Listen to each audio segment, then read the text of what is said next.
This episode is brought to you by Monty's Gems. You know, cojones. Yeah, marbles. You know, huevos. Well, nuts. We're talking about his balls. Without those little things dangling below his belly button, this episode wouldn't be possible. So thanks, Dad, for protecting those things throughout all the years. Thanks, Dad. Monty's Gems. Let's get ready to rumble. Welcome to Monty's Gems. Monty's Gems. It's time to have a podcast. Episode 6. This week, we will be talking about personalities, how they differ, how to effectively communicate with other people who have different personalities than we do, and to try to better understand our own personalities and how to be secure and confident in those. Yeah. I'd say it sounds like a good time to me.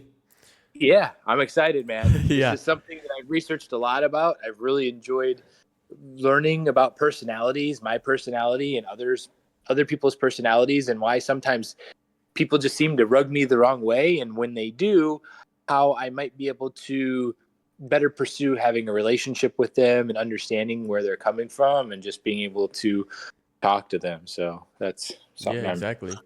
I think, like you said, it's just so important to understand people's personalities and what makes them tick and what makes you tick, and kind of how you can mesh together the best as possible and not go through all the headache of just always assuming, oh, maybe it's just that person's having a bad day. But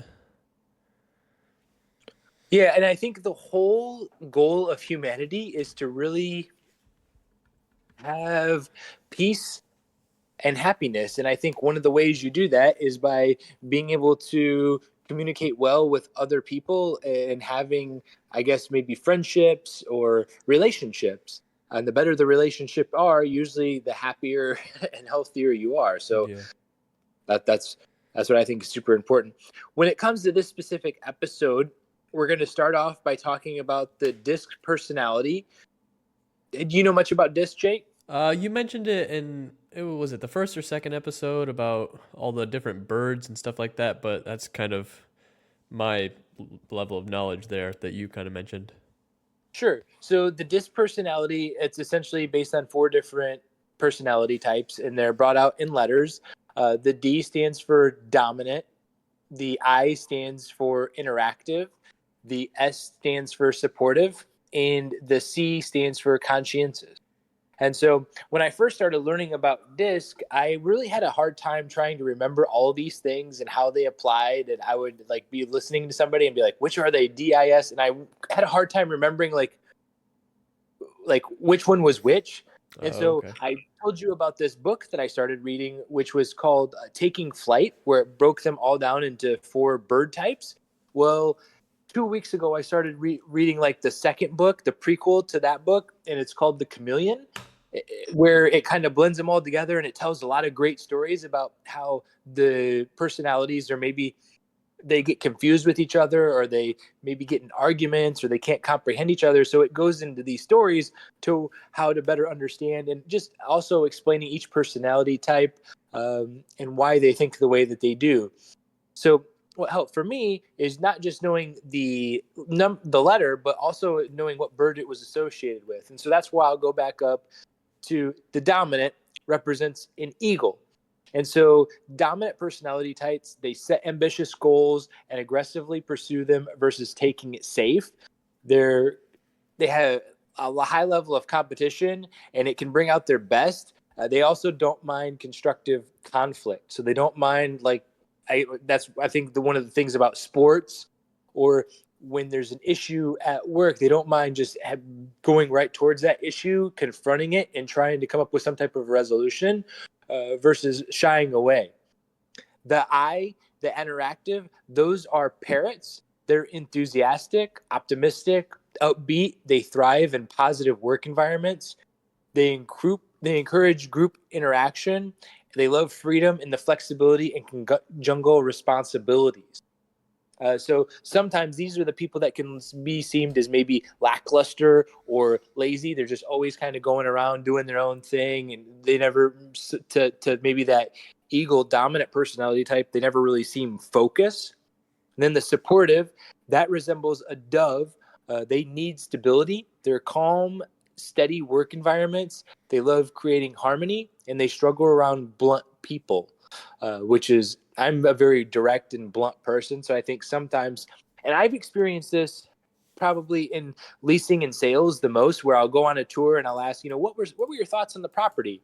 And you can always tell who the doves are when they're like, oh, yeah, we liked it. But then, like, you try to call them in the future and you never hear from them ever again. It was just like, they have a hard time just like, dude, I had one guy a couple weeks ago. He came to the property. He's like, oh, yeah, I love it. Chad, like, I'm going to go home and I'm going to apply. He's like, well, and he's like, well, I hope to see you again. He's like, oh, no, wait, I'm going to see you again. Yeah, because I'm going to go home and apply. And it was just like, the whole tour was like one of those tours that was just like too good to be true. Right. It was just like, dude, I know you're not going to apply. I asked you what kind of job you had, and you didn't have a good answer for that.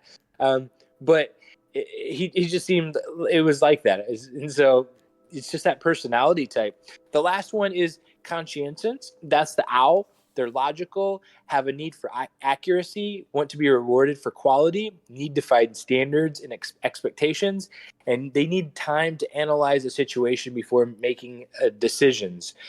So I think this is something that when we were talking about starting the podcast, where I was the one who was like, well, what do you think about this? What do you think about this? And I wanted to try to get everything figured out before we started the podcast versus just kind of getting it started and then kind of going from there. Yeah, I think it makes it a lot easier to break it into birds, because not only are you giving it something to remember, like, I don't know, I guess it depends on which way you learn, I guess, but some people like the letters spelled out disc, but I think it's just much easier to learn through like the different birds, because you can kind of just remember based off of the bird's behaviors, which I guess that's kind of the whole point of it. But yeah, just being able to remember like the eagle. Oh, I'm not an eagle. Oh, I'm not a dove. Or, oh, I am a dove. And I don't know. I just think it's easier to break it down into things that can be relatable, I guess. Right. Yeah. And a letter is just, it's very difficult to be relatable unless you're specifically remembering what the letter stands for, which are, I think we all grew up around birds, right? So we kind of know the different types of birds and what they represent, especially a lot of them have to do with logos. And these specific type of birds, they represent the logo of whatever their disc personality type is very, very well. So for me, it's much easier to say he's a parrot, that person's an owl, she is a dove. Like it's super easy to do that.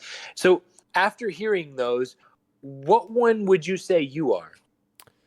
I don't know if I would really narrow myself down to one of them. I mean, I could see myself being all of those in different given situations. I don't know that I'm one specific one all the time, but I would say an owl a lot of the time. Sometimes, I don't know. I guess it just depends on who I'm around. Like if I'm around my friends or something, like then I'll be a parrot or maybe even an eagle. Or sometimes if I'm in front of a lot of people, maybe sometimes a dove. I could see myself being all of those, to be honest, at different times. Really? Yeah. That's interesting because I felt the exact same way, that it has to do with the setting, the environment, and also it has to do with, I think, the emotions inside of the room or what's going on. So like at work, sometimes I can be very, very focused and very, very, I would say detail oriented, analyze, a perfectionist, but then also times at work where you have a group of people who are just relaxed and they're calm, and it's easy to be that parrot and just be joking around about stuff as well. So I agree 100% with you in terms of how our personalities can be much, much different based on our roles, and then kind of where we are in life. Right. Would you say that your personality has changed over time? Yeah, I would say so. I would And say how I used so? to be a lot more of a dove. The only time I would ever really well, I would be an owl too. I was always super analytical, I think. But I would say the only time I wasn't really a dove was when I was playing sports. Then I could be more of an eagle. But other than that, I would say I was usually more of a dove. And if you think about like being a dove, usually a lot of these things are like learned things. Like, where would you say you got that from, or how do you think you came to be a dove? I don't know. I think we talked about it in maybe 2 episodes ago, but I always grew up, I was always around like older kids, so I would always be kind of shy in that aspect, maybe that they knew more than me, or just kind of being shy, I guess. Okay. Yeah. Because I remember as you being a younger kid, you always were like, "Oh, Bandit," where I was like, always like, I felt like Bandit was just a pain in the butt. But you were just way more kind and just loving and like, "Oh, we'll go cuddle Bandit." And now I'm just like, "Oh my God, this dog is such a pain. I cannot stand this dog." Grab Bandit in the blanket and shake him around until he starts biting everybody. Well, yeah, that probably didn't help. Yeah. What would you say that has changed about your personality? Or I guess do you think your personality has changed? Yeah, so I would say it has changed. I would say, growing up, so dude, this is what's really different is that mom and dad didn't use they weren't as social as they were when you grew up. So like Really? mom didn't work at Savory, they weren't out and about all the time. So it was just kind of like A and K, and we always just kind of stayed home, and it was just family, family, family, family, family. Never really got to go out and see anybody. And so I felt like just like, oh my gosh, like just shy and never. And then, that's what's interesting is as we grew, and I think I've always really wanted to be like a parrot. I've always enjoyed being around people, making people laugh. Mm-hmm. That as I've gotten out on my own and realized it's okay to talk to strangers, that I become more of a parrot. But again, it's very specific to the situation that I'm in. Because as I was thinking about you, being that owl, like when we play board games, you have the ability to be very, very logical and analyze things very, very quickly to where you don't really get analysis paralysis, but to where you can obviously see things far into the future, whether, like almost like a chess match. Mm-hmm. And somehow you just have the ability to analyze a board. And I think things like that at a very quick level. Yeah, I don't know why that is, but I feel like that's just something that's kind of always come to me naturally.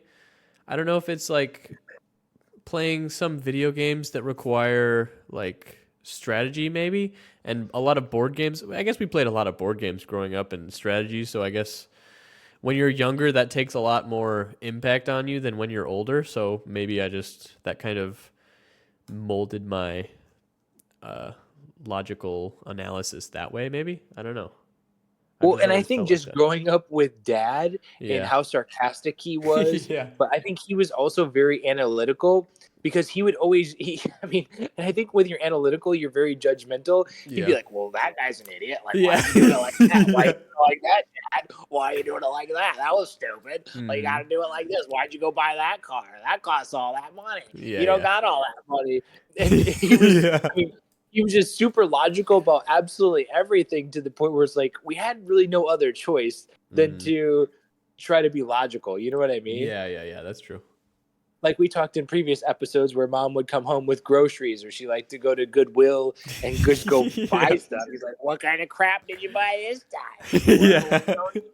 Oh, that will go over in the closet and sit there for years. Yeah. And it's just like, yeah, he's very logical. He didn't really, I don't think, make very many decisions based off of emotions. No, yeah. If ever. It was never really emotional choices. It was always, very logical thinking, very straightforward, very cut and dry. Yeah, 100%. And so I guess going into the personalities, I think what's really important is trying to figure out like how ours suits us the best. And one of the things that I was reading about specifically is how to go about finding a job that suits your personality. Do you ever feel like you've been at a job where maybe it wasn't so much the people you were around, but the job itself just felt like a huge burden? Yeah, kinda. Okay. Because I know there's been a number of jobs. I like the ability to be able to be creative and not do the same thing over and over and over again. Like, I don't like the monotonous types jobs. And it's like those types of jobs, kind of the ones where you get that all that change, those are more for owls.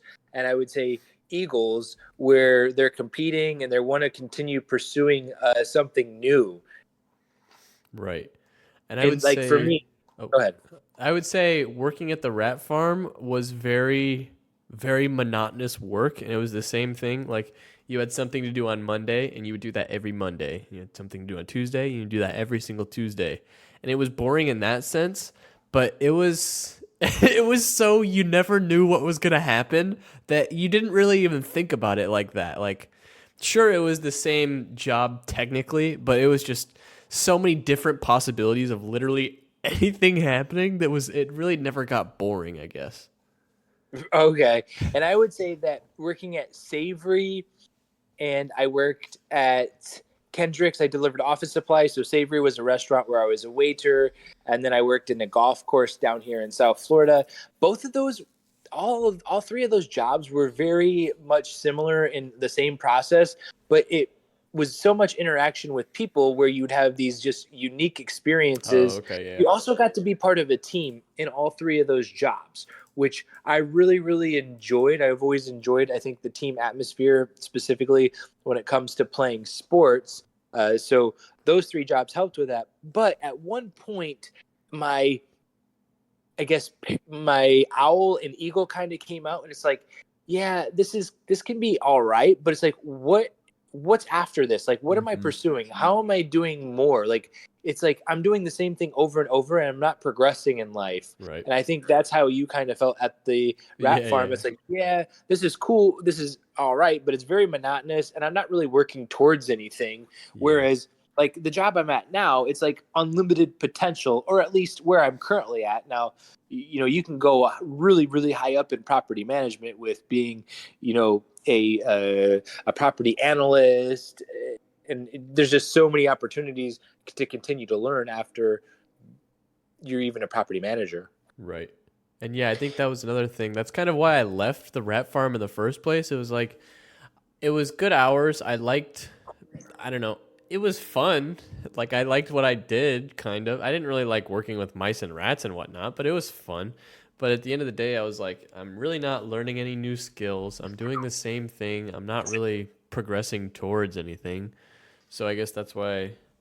And I always wanted to join in construction, and I always thought the process of building houses and whatnot was cool. So I just said, oh, I'll go apply to this construction place. And there's so many things you can learn in construction, so I never really feel stagnant or anything like that. So.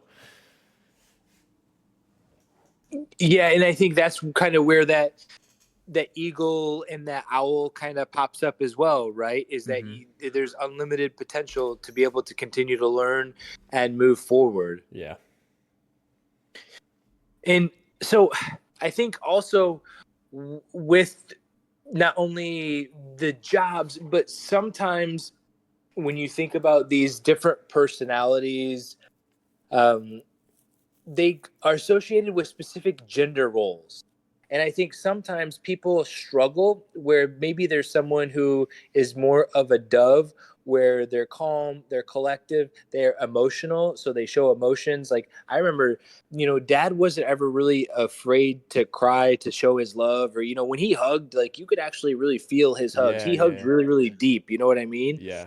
And I think that's something that has been kind of brought to me too, is that I just love, like, it's difficult. Like, when I miss people, I actually, you know, tears come in my eyes, and I can share emotions. But in society today, sometimes these personality types, where if it is a dub, they're related to specific genders. And so if you're a man that's crying, sometimes that's looked as a weakness. Or if you're a woman who is very independent and in a leadership role, or she's very direct and, you know, can stand up to conflict, sometimes that can be a little off-putting because it's not normal. And with those specific gender roles being associated with those things, I think sometimes it can cause people to not really fall into their true personality. So a guy who's emotional, sometimes he can restrict that and kind of hold on to those things, and not fully become himself. Yeah, I can agree with that. And it's just like, it seems like a weakness, but in honesty, it's just, I think being vulnerable is so important. And it's like, I mean, people cry, everybody cries. You're going to be emotional, and just trying to hide it is not going to help anything, I think. And it's just going to make it worse down the road. So if you got to cry, just cry, I say, I guess. Yeah, the issue is that it's a lot easier said than done. Right. Society, I mean, especially if you're on any type of social media, there's just, be a man, stand up, don't be weak, like don't do this, don't do that. And I personally don't know if anyone ever can heal from pain and hurt without going through and expressing those emotions and dealing with it just through the crying or sharing those emotions at least with someone else, the hurt and the pain, instead of just keeping it for themselves and allowing it to go deep within, Yeah, and I think something important to add on to that is the whole idea of being a man and don't be weak. But I think it's kind of it's what am I thinking? It's opposite of the thinking, in the sense that being weak is not crying and just hiding it and acting, putting on a facade that you're not weak, but in reality you want to cry, but you're not strong enough to, kind of like the saying, like, real men wear pink or whatever.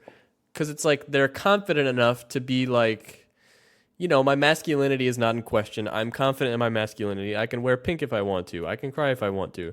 I feel like that's what being a man is. If the whole goal is to, be a man, then I feel like being vulnerable is just another check off that list. You know what I mean? Yeah, and I think again it goes back to the fears that we were talking about a couple episodes ago, and you brought up a really good point at the comedy show, where when they go to some of these private events for these businesses, a lot of people have a hard time laughing because they don't know if what they're laughing at would be acceptable to everyone in the group, and they don't want to kind of look down on for laughing at something that others, I would offensive. say, what? Find offensive? Yeah, find offensive. Yeah. Correct. Yeah, that's a really good description of it. Yeah. Yeah. And then, as we kind of go through these personalities as well, so we talked about the gender roles, but the other thing is, what upsets one person could be no big deal to another.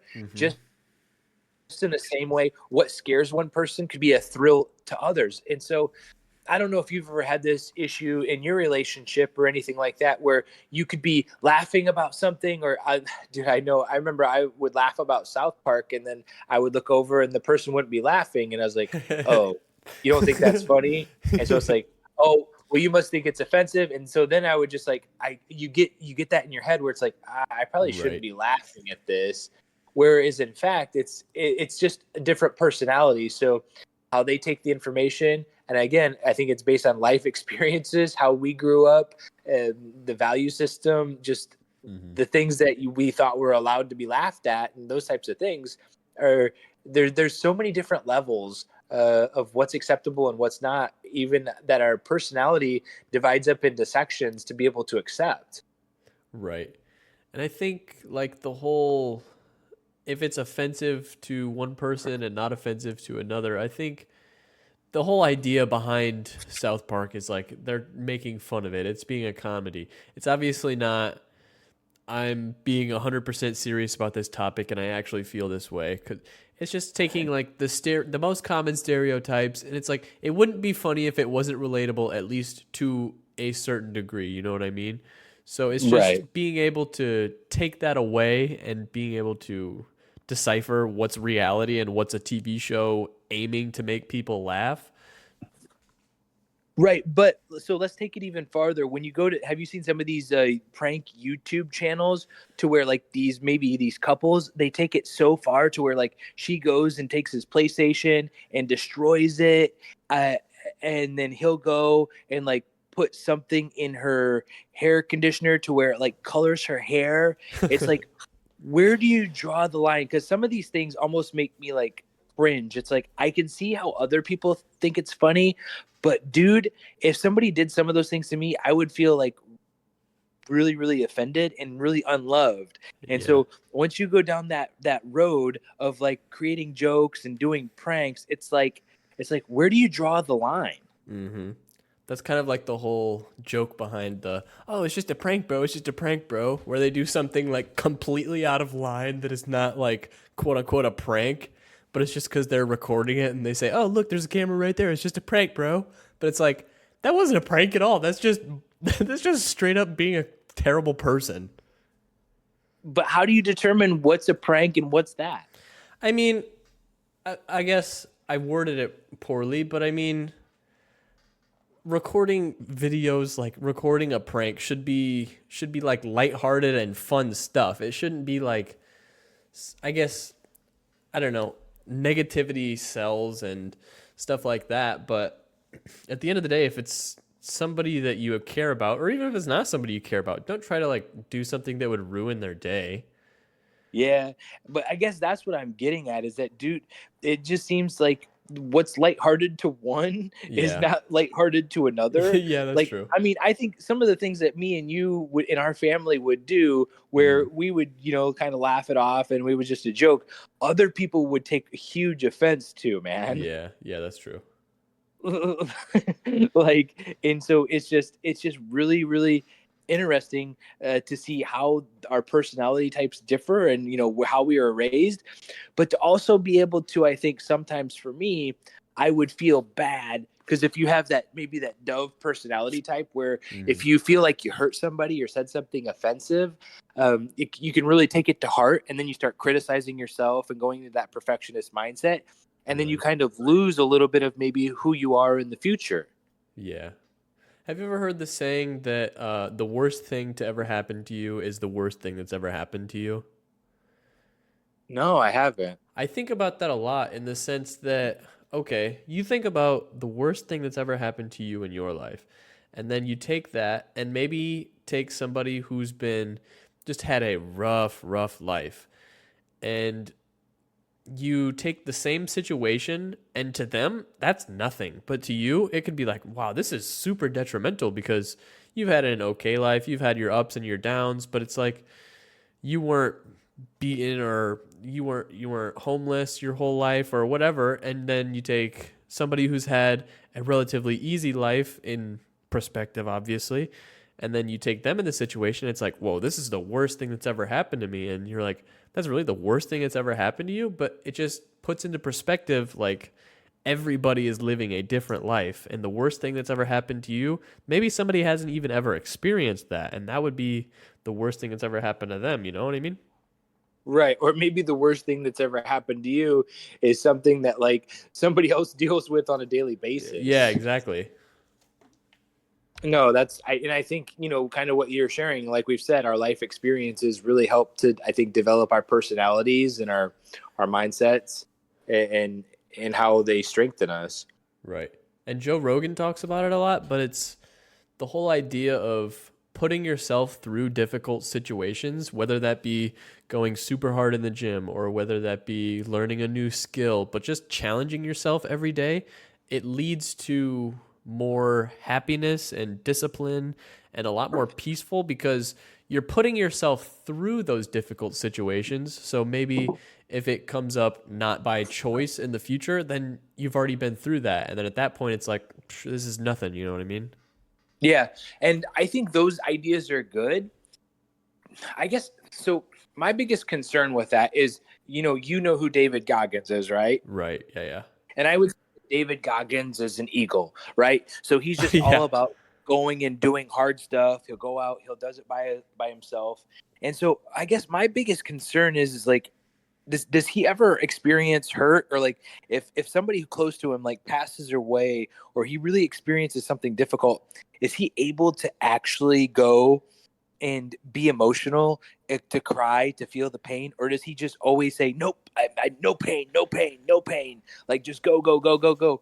Because I think there can be a point where it's just not, that's not healthy. Like, you have to be able to experience being that dove in specific settings to be able to help heal yourself. Right.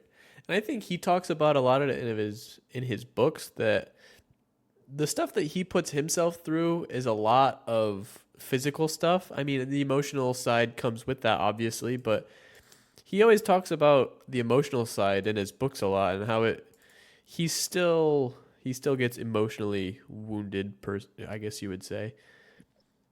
But okay, maybe this is a little bit more so in his first or his second book, because I didn't gather that much in his first book. I was always just thinking this guy is just like I don't know if he ever like has help, or how, like it just doesn't seem like he'd be able to experience hurt.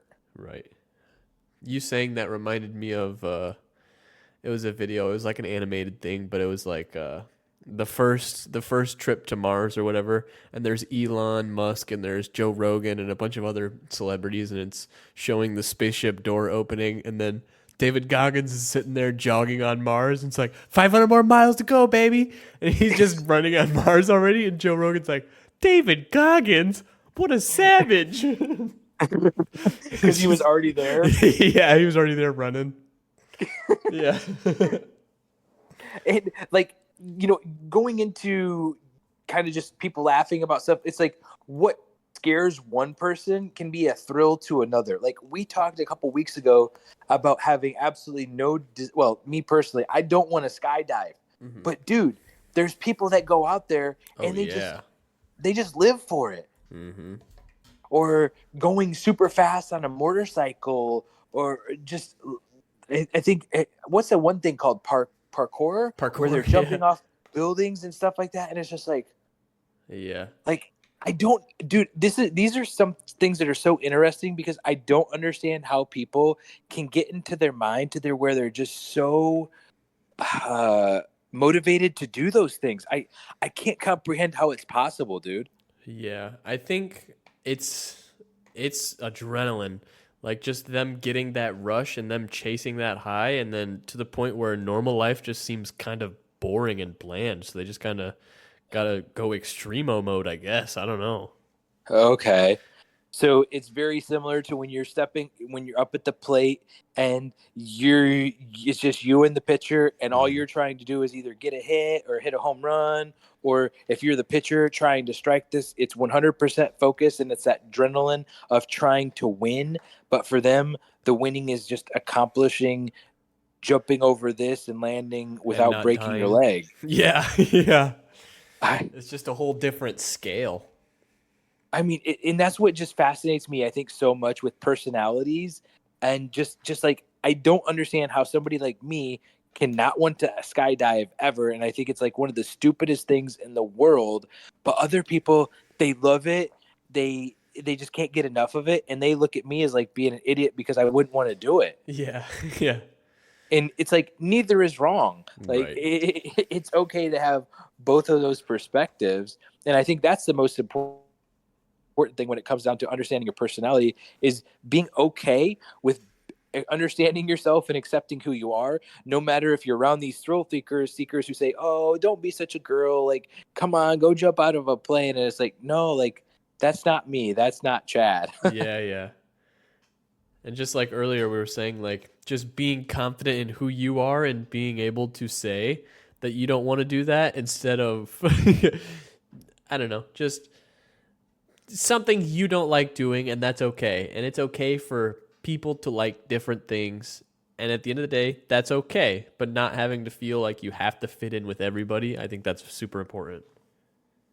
100%. And the other aspect that I wanted to get into inside of personalities is that it's good to understand all 4 different types of these personalities for specific aspects of your life. And so I'll be more specific with that. So let's say you're a dove and you're in school or you're at work, and people are making fun of you, or maybe you're at work and you're working and they've just came up with this new system, but this new system is going to put a lot more work on your plate to the point to where it's going to make it extremely stressful and you're probably not going to be able to accomplish it.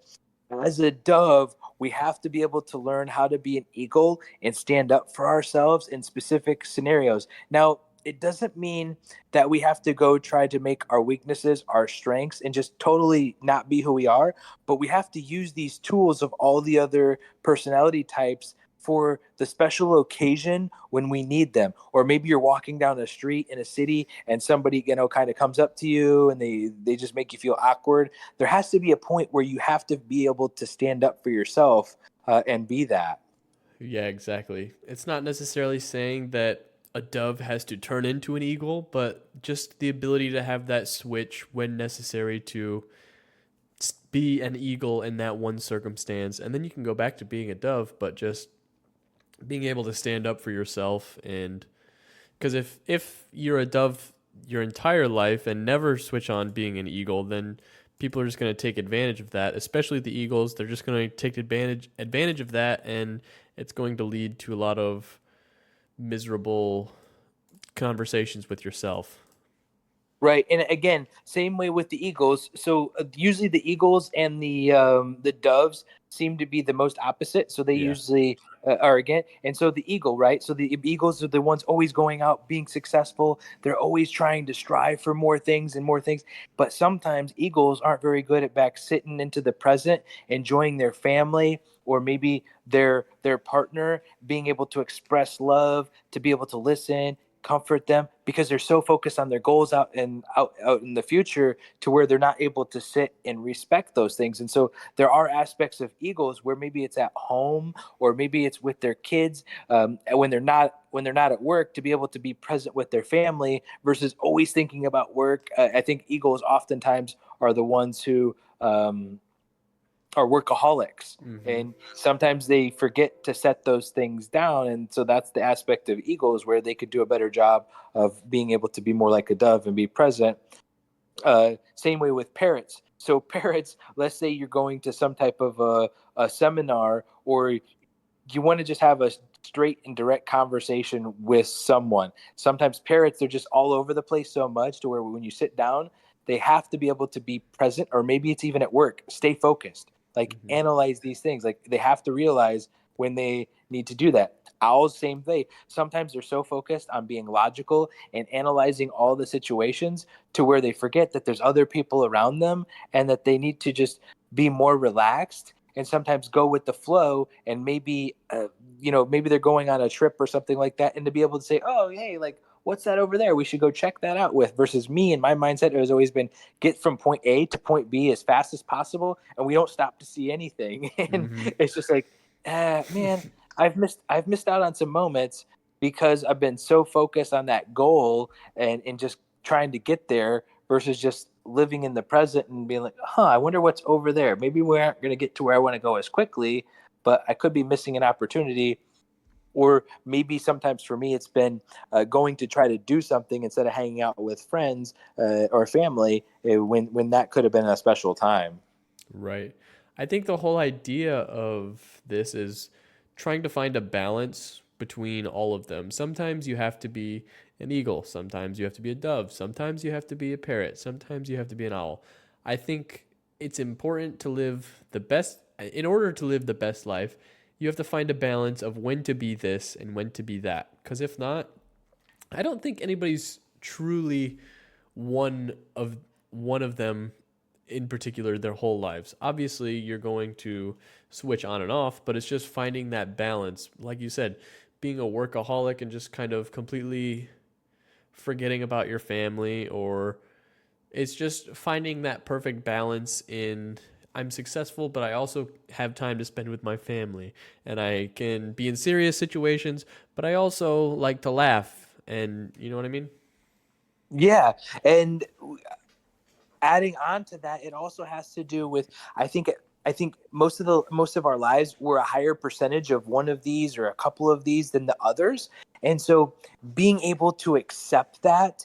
And for me, being somewhat of a dove and caring a lot about what people think of me has been very hard in trying to understand my personality, because I always want to be a people pleaser and I always want people to like me. But sometimes my dominant personality comes out for setting ambitious goals and going to the gym at 4:30 in the morning. And that means not going and hanging out with family. And that's because I'm super driven about these things, where I've realized it's okay to accept that that's who I am, Mm-hmm. and to not get down on myself so much for setting those ambitious goals. And even though because I think anytime you're maybe trying to go do something special that nobody's ever done, I know that I've talked to people who are doing like maybe a bodybuilding competition, and sometimes their friends are just like, why are you doing this? Like, you're not going to be able to go out to eat with us, you can't go party with us. And it's like, they may almost make them feel bad. Mm-hmm. Whereas like at this point in time, this is what they're focused on. So if we could support them, that would be a lot better. But also for ourselves, whether we have the support or not, we have to be able to be confident in our personalities and accept it. And that's what's been the most difficult thing for me. As I go through these books, has been helping to be able to accept my personalities and being able to breathe essentially a sigh of relief for that. Right. And I think it's important to realize that every single person you run into every single day, you're never going to run. Well, I mean, you might run into the same literal person, but no two people are going to be the exact same person every single time. Like, it's. I was at work this week, and you know the movie The Incredibles, right? The Incredibles. The Incredibles. It's like a For the family, superhero right? cartoon movie. Yeah, Yeah, yeah. yeah, yeah, yeah. So there's this guy at my work named Mike, and he doesn't really ever reference anything, but we were talking, and he brought up in The Incredibles, there's when the villain, he's talking, and he's like, if everybody's super, then nobody's super. And that's just kind of like, if everybody's an eagle, then nobody's truly an eagle. But it's just finding the balance and realizing that literally everybody is a different person. Everybody has different interests. They have different fears and traumas, and they have different goals. And it's just being able to support the ones that you call your friends or your family or just your loved ones in general. Everybody's going to live a different life, and it's just how you support them and how you bond with them is what's important, I guess. Yeah, 100% agreed. And that's what's really been helping me, I think, to be able to support, relate, communicate with them, is just by reading these books on personalities to try to help understand my personality better, as well as others. Because I think there's so many times where we get in an argument or a disagreement, or someone gets sad or they feel hurt. And oftentimes it's just because of not understanding the other person properly. Maybe it's asking better questions, or maybe sometimes it's just not even understanding their personality and how it functions and operates. Mm-hmm.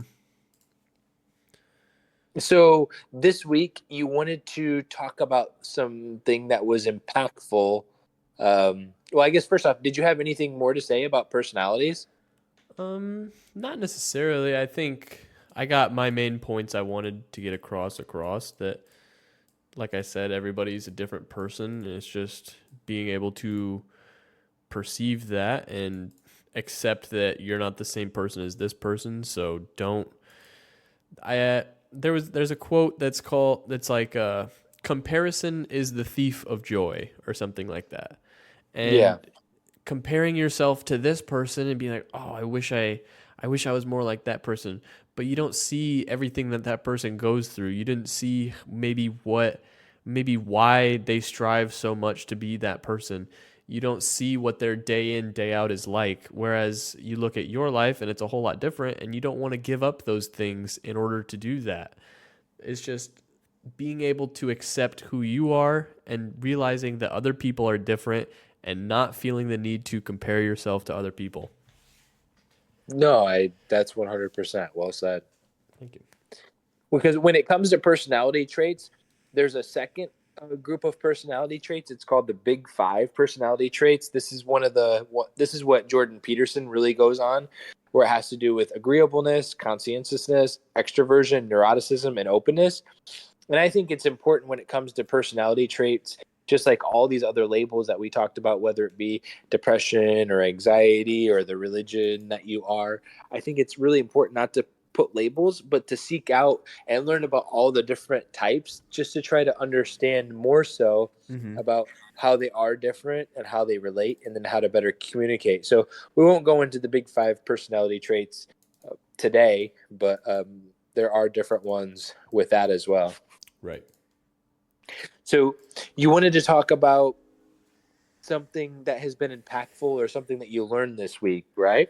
Yeah, I thought it would be because, like, you know how we share a story of dad every week, and I think it would just be, and this week was the first week that we did an advertisement at the start of the episode. So I think it would just be interesting to have little segments that we do each week. And in this segment, we would do something that we learned or impacted us or whatever throughout the week. And I think it would give a little bit more background information about maybe what's going on in our lives or just something that we were interested in this week.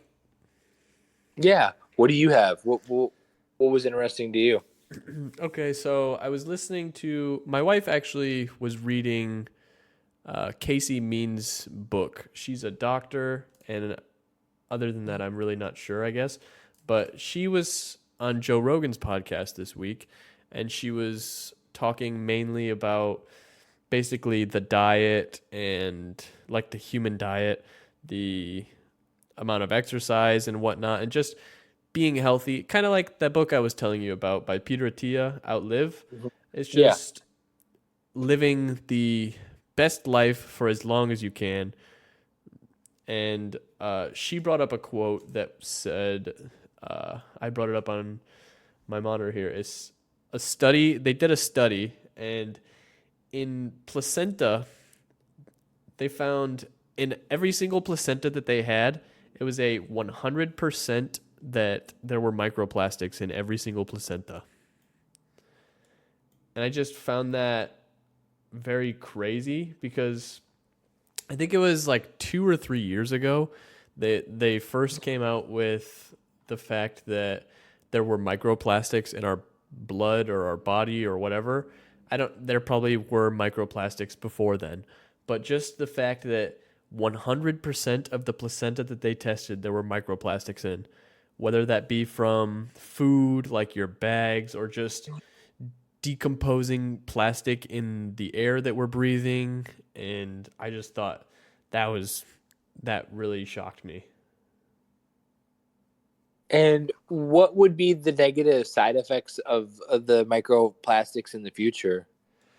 I believe they were talking about it, and it's like, I mean, microplastics can affect your ability to reproduce. It's causing not necessarily directly this and only this, but it's a slew of different factors that's leading to the population becoming more feminine. Maybe that the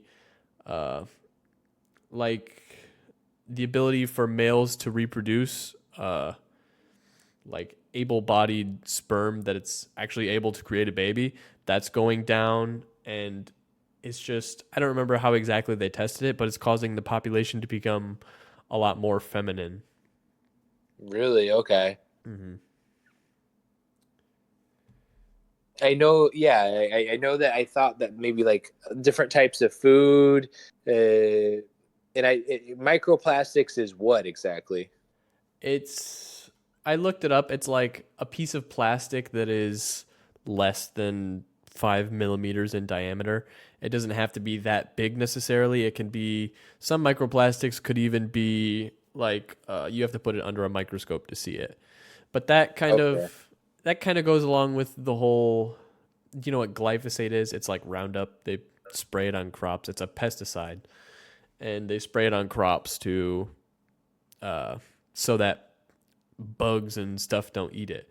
But then they're lately detecting that glyphosate is actually in our bloodstream, and the argument is, well, it's only super, super small amount. But it's like, okay, yeah, but what is that literal poison for bugs that's in our body? What is that doing to our body and affecting us? And it's kind of like, this is the same thing. And a while ago, Rogan had on somebody, I don't remember exactly, but he quotes it all the time, that the average American has a credit card's worth of microplastic in them or something like that. or maybe they consume a credit card's worth of microplastic every year. Okay. Yeah. That was just something I found this week, and really struck I guess me. that's the biggest thing, is that now we're coming in to this technology age where it's like any amount of microplastics seems like it would be unsafe. Right. So whether right. it's a credit card amount or a microscopic amount, it seems like neither one of those are good, and they can both affect the health and well-being of an individual. So Right. the issue is there any way to avoid it? Just growing your own food, having your own little ranch by yourself, I guess. I mean, it's in like everything now. I mean, anything, plastic water bottles, plastic bags that food comes in, it's just used to package so much stuff because mass production, so they have to do it somehow, so they choose plastic, and then that plastic ends up getting into the food or into the water, and we end up digesting it, or even if it goes to the dump, it ends up decomposing into the air, and now it's in the air that we're breathing, and yeah, it's just a big old mess. Yeah. No, it sounds like that's not something that's good. Yeah, a little bit of a depressing subject, but that was just something that I was kind of intrigued by this week. Yeah. And so I guess what I've been intrigued by this week is just reading the second book. It's called The Chameleon, and it's the second book after Taking Flight. And so the chameleon is one of the characters in the book, and it's essentially the guy, the Yoda, the sensei, who goes around kind of having all knowledge about how people struggle to understand each other and why our personalities are different. And that as I continue to look inside myself and do self-improvement and personal development, that it's great to try to work on my weaknesses and develop those. But in this, it was talking about, to not have to worry about trying to change your weaknesses into strengths, which I already shared a little bit of this, but that your strengths are there to continue to be your strengths. And sometimes you had shared this, where you'll look at someone else and you don't know really where they came from, but you'll look at someone else and you'll be like, how is this person do this so easy? Like, it's so easy for them to do that. And oftentimes when I'm doing that, I forget to look back at myself and see all the things that my personality allows me to do very, very easily. That my personality is specific in certain things, and I just I I take advantage of them, or I don't fully appreciate those things because it just comes naturally. And I say that was the biggest thing for me, is that when you have some type of a disagreement, or maybe your communication isn't so good, that it can make me specifically question myself and think I need to do a better job. Whereas sometimes I don't realize, and I'm not grateful for the things that I do easily, and I don't appreciate the personality and the strengths that I have there. Right.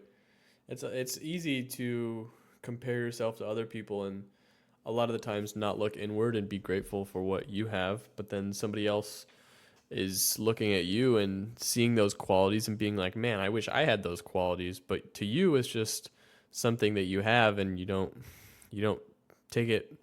You're not grateful for it a lot of the time. You just take it for granted. But right, yeah, and I think that's the thing, is that we do take a lot of things for granted, and sometimes when we get into this personal development, self-improvement, we can be so focused on becoming this perfect person where we forget to sit back and enjoy who we really are and appreciate those things, instead of just letting all that stress and anxiety of, oh, I got to go do this or I got to go do that, and just appreciating who we are.